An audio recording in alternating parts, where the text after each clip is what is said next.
మాంసాహారానికి దీటుగా శాకాహారులకు పూర్తి స్థాయి ప్రోటీన్ అందించే అద్భుతమైన ఆహార పదార్థం సోయా.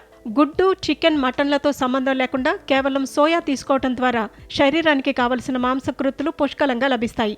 సోయా మొక్కల వేర్లలో ఉండే రైజోబియం అనే మంచి బ్యాక్టీరియా గాలిలోని నైట్రోజన్ను గ్రహించి గింజల్లో ప్రోటీన్లు, అమినో యాసిడ్లు తయారవటంలో కీలక పాత్ర పోషిస్తుంది. అందుకే దీనిని సంపూర్ణ ప్లాంట్ ప్రోటీన్ ఫుడ్గా పిలుస్తారు.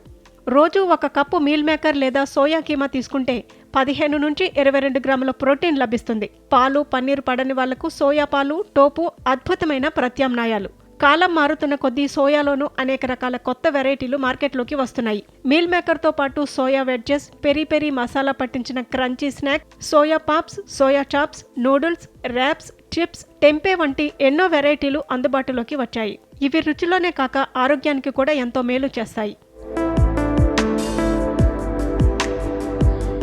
సోయా కేవలం ప్రోటీన్లను మాత్రమే కాకుండా శరీరానికి అవసరమైన 9 రకాల అమినో యాసిడ్లను అందిస్తుంది. ఇందులో ఉండే ఐసోఫ్లేవోన్స్ చెడు కొలెస్ట్రాల్ను తగ్గించి గుండె ఆరోగ్యానికి తోడ్పడతాయి. తక్కువ గ్లైసెమిక్ ఇండెక్స్, అధిక పీచు శాతం ఉండటం వల్ల రక్తంలో చక్కెర స్థాయిలు నియంత్రణలో ఉంటాయి. ఇక సోయాలో ఇనుము, కాల్షియం, మెగ్నీషియం, ఫాస్ఫరస్, కాపర్ కూడా లభిస్తాయి. ముఖ్యంగా మహిళల్లో ఈస్ట్రోజన్ హార్మోన్ను బ్యాలెన్స్ చేసి మెనోపాజ్ దశ సమస్యలను తగ్గించడంలో, ఎముకలను దృఢంగా మార్చడంలోనూ సోయా ఎంతగానో సహాయపడుతుంది. కాబట్టి బోలెడన్ని పోషకాలున్న సోయాను మీ ఆహారంలో భాగం చేసుకోండి.